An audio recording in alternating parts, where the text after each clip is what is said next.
The learners হোমে শিক্ষার্থীদের স্বাগতম। আশা করি তোমরা সবাই ভালো আছো। অনুশীলনী 1.3 এর 2 নম্বর অঙ্কটাতে ভাগ প্রক্রিয়ায় গসাগু কিভাবে বের করা যায় সেটা নিয়ে আলোচনা করা হয়েছে। এই ভাগ প্রক্রিয়ায় গসাগু করার জন্য আমরা যে কাজটা করতে পারি সেটা আমরা করতে যাচ্ছি।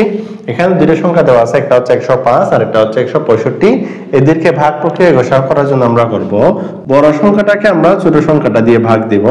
তাহলে আমরা ভাগ দিলাম, 165 এর মধ্যে 105 যাবে একবার, তাহলে আমরা একবার দিলে 105 পাবো। তাহলে আমরা বিয়োগ করব, 5 থেকে 5 চলে গেলে পাবো 0, 6 থেকে 0 চলে গেলে পাবো 6। এরপর আমরা যে সংখ্যাটা দিয়ে ভাগ দিছি অর্থাৎ ভাজককে ভাগশেষ দিয়ে আবার ভাগ দেব। তাহলে আমরা যে কাজটা করতে পারি, 105টা এদিকে লিখবো, ভাগ করে এখানে একবার ভাগ যাবে, তাহলে 60 লিখবো, বিয়োগ করলে আমরা পাবো। তাহলে 105 এর মধ্যে 60 যাবে একবার, তাহলে আমরা একবার দিয়ে বিয়োগফলটা লিখবো। 5 থেকে 0 গেলে 5, এখানে আছে 10 থেকে 6 চলে গেলে পাবো 4। এরপর আমরা অবশ্যই আবার ভাজককে ভাগশেষ দিয়ে ভাগ দিব। তাহলে 60টা এদিকে লিখবো, তাহলে 45 কে 45 হবে। তাহলে বিয়োগ করলে আমরা 10 থেকে 5 গেলে 5, 5 থেকে 4 চলে গেলে 1 পাবো।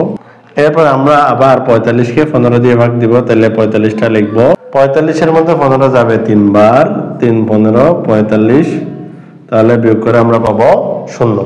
তাহলে যেই সংখ্যাটা দিয়ে লাস্ট ভাগ করা গেছে সেটাই হবে গসাগু। তাহলে আমরা লিখতে পারি, সুতরাং 105 ও 165 এর গসাগু সমান 15। তাহলে এভাবে করে আমাদের গসাগুয়ের ভাগ প্রক্রিয়ায় গসাগুয়ের কাজগুলো করে ফেলতে হবে।